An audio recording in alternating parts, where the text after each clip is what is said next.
And welcome back. Joining us for the following segment is Diane Haylock. She's the General Secretary of the YWCA. Good morning. Good morning. And she's accompanied by Rihanna Tucker, Youth Member for the YWCA Board of Directors. Good morning, ladies. And happy 70th anniversary for the Y. Thank you very much. Yeah. Let's start with where this all began from. Okay, so The inception of YWCA in Belize and how we've progressed to 70 years later. As you said, it's our 70th anniversary. And so it started in 1956, right? Definitely older than you, right? I won't reveal my age, but I am close to it. Yeah, so 1956 was when it all started. It started with the wife of the then Chief Justice of Belize. She herself, her name is Winnie Ward, and she herself was a member of a YWCA in one of the other countries where the Chief Justice had been posted. And so when she came to Belize, she thought, hey, Belize needs a YWCA. So she started it. And actually, it was, she started it in the lower flat of the Chief Justice's house, right? And she was around for about 2 years. And subsequently, the wife of the governor, right? Remember at that time, Belize still being a colony was represented by the Queen, you know, or Britain was represented by the governor. And so Lady Thornley, right, who was the governor's wife, she then took over the presidency. And from there, the organization just started to blossom, you know, and grow. Yeah. And as the name tells you, the primary focus is on women, and in particular, young women. So the Young Women's Christian Association.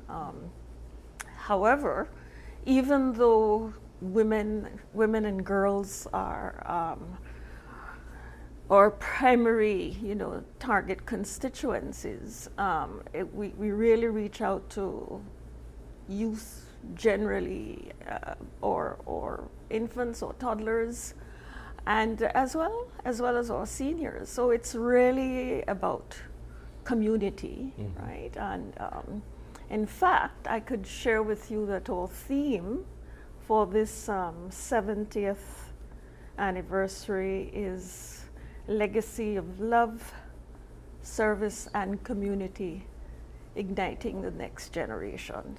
I was always very, I think, in awe of the Y in the ways that it allowed women a safe space to go in and to either develop a skill or to be a functioning member of society. But what was the primary goal of the Y, and how has it been able to continue to inspire young women to be a part of such a lovely organization? Rihanna? So let me bring my young sister into this conversation. The primary goal of the Y is to be able to give back to the community, to serve women, to serve the people of Belize. And it has been such a big organization. It's well known everywhere. We have a branch in Belmopan as well, in which that they could also contribute to those in different areas and different communities. And as a youth member, I'm currently 18 years old. I just turned 18 this month. And I've realized that being a part of the Y is something that young people should join and continue to inspire, because it allows them to make a change into something that's bigger and better. Why did you join the Y? I joined because it was an opportunity.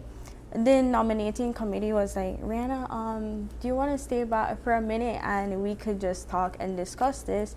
And I was elected to be a part of the board as a youth member, which up to now, it has been really interesting, and I've developed multiple skills.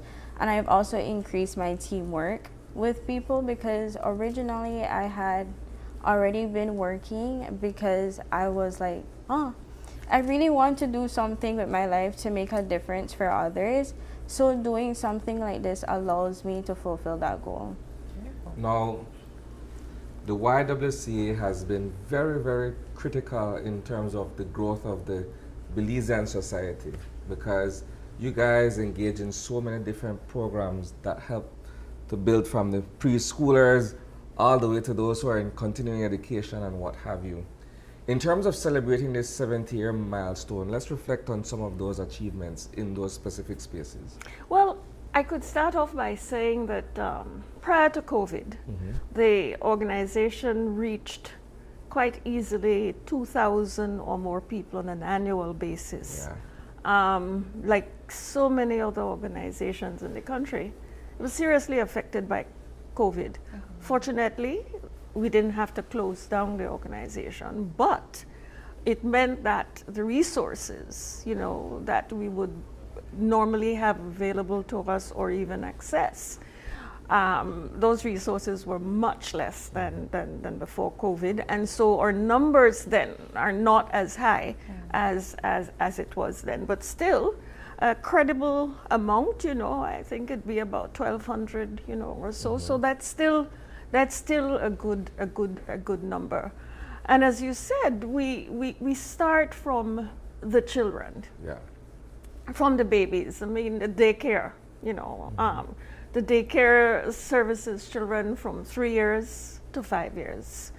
And then the preschool is the 3-year-old to the 5-year-olds. Right? Yeah, thereabouts. Yeah, and then there are programs, adult skills training programs for adults, male and female, whereby they're learning skills that they can utilize for the improvement of their home, or as well as being able to start a new business. If they're entrepreneurial minded, you know, they can start a new business with it.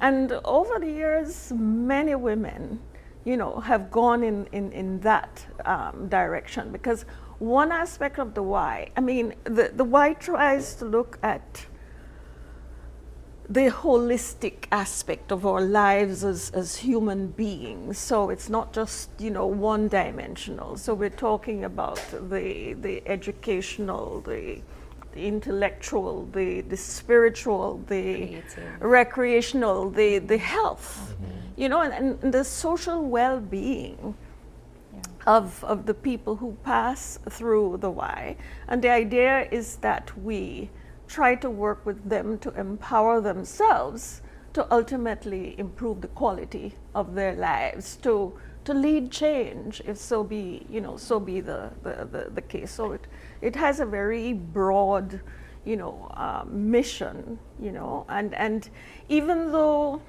the words may change over the years, the fundamental remains the same, that we are about helping to empower people to improve the quality of their lives. And also, as Rihanna was saying, get involved in the process of change as well. Because, you know, we talk about our young people, and many people will comment that our young people are directionless. And in some ways, you know, that may be so, because I think years ago, when we had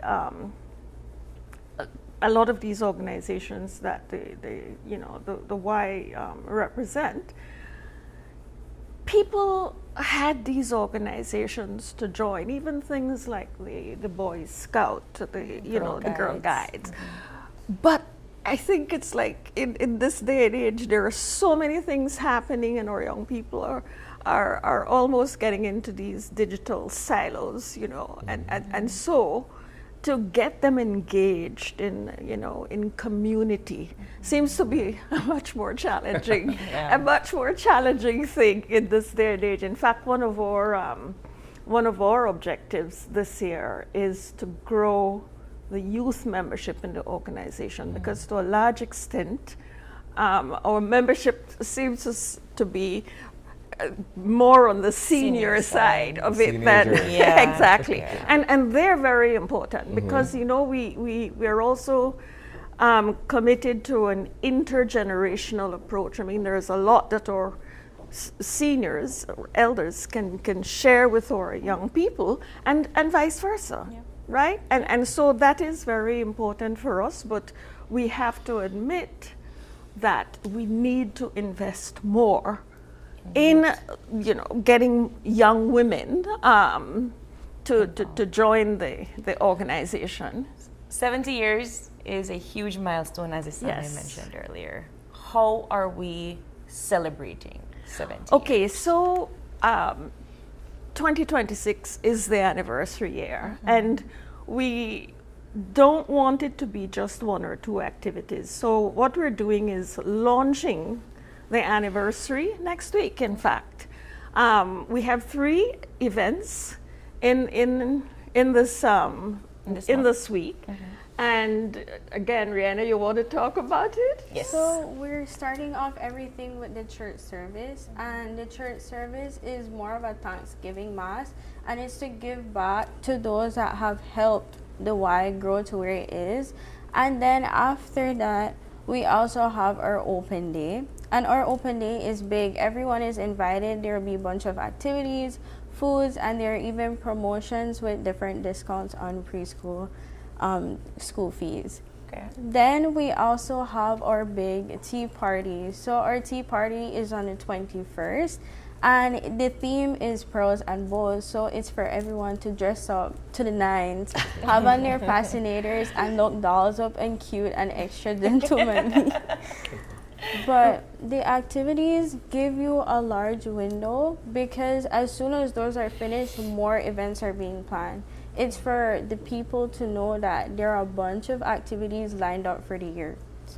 So just the dates and time. So for instance, as she mentioned, the church service starts the week of celebration. Well, it is a Christian organization, so we start off with a church service. And the church service is going to be on Sunday, the 15th of January, so this coming Sunday, and it begins at 4 o'clock. It will be presided over by Bishop Clare of the Methodist Church, and we really want to invite everybody to come and celebrate and give thanks for this wonderful organization that has served our community. And then the open house is going to be on Tuesday the 17th. We sort of use the 17th as our sort of anniversary date. Yeah. So on that day, it will be a big open house from 9 o'clock until about 3 o'clock. And as she said, there will be lots of activities going on during the day. We'll have a small opening ceremony. Yeah. There'll be breakfast. Say, hey, you guys can come have breakfast at the Y. Yeah. Yes, at 7:30 from 7:30 to 8:30, and then the opening ceremonies at 9.